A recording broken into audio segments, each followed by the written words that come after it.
We're back discussing awesome starships in Star Wars, with today's being the Carrack-class light cruiser, the once Republic, now Imperial cruiser that punches way above its weight class. Let's get into it.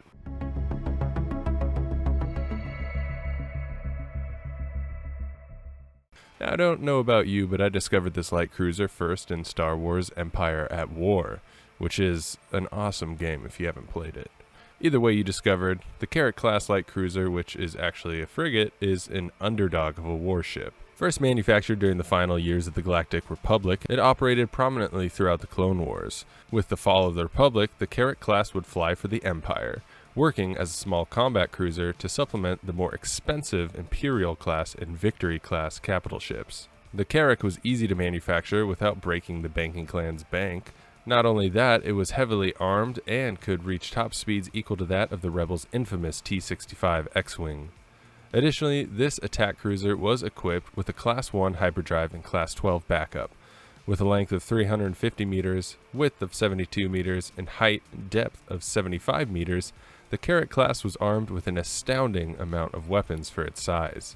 The model had two primary configurations, the standard being 10 heavy turbo lasers, 20 ion cannon batteries, and 5 tractor beam projectors. The anti-starfighter configuration was armed with 10 heavy turbo lasers, 20 laser cannons, and 5 tractor beam projectors. Whereas the ion cannons could be used greatly against the larger warships, the anti-starfighter model was excellent at eliminating starfighters or missile projectiles. Now, you may judge the small size of the Carrack and make the false presumption that a larger vessel would rip it apart. However, you'll be glad to know that this warship actually takes safety very seriously and is quite durable. Several safety features were implemented in the design, including a strengthened space frame, reinforced bulkheads, and an emphasis on compartmentalization of the crew and their stations. Along with these design focuses were independent life support systems found in different sections of the hull to lessen the crippling effect of a hull breach.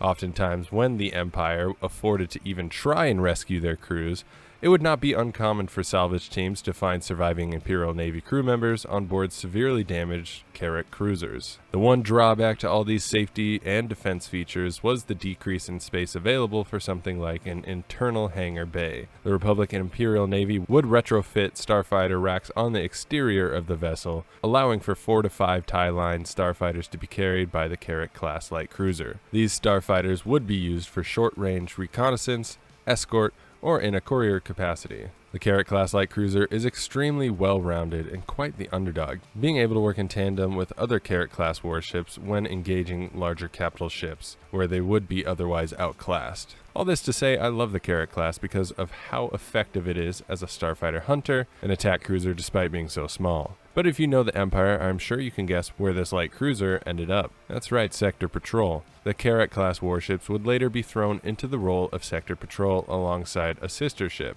These cruisers would likely patrol areas where their lack of starfighter complement wouldn't be a liability, and in the event they stumbled upon a threat they could not fend off in a straight-up slugging match, they were fast enough to flee from most dangers. I've discussed many vessels, and while this light cruiser may not be the prettiest, it is easily one of the best models ever fielded by both the Galactic Republic and Galactic Empire. There is a reason the Imperial Navy still used it past the fall of the Republic, and I can see why. It was deadly, being able to fight larger warships when in groups, strong enough to run a blockade, and versatile enough for a long-range patrol.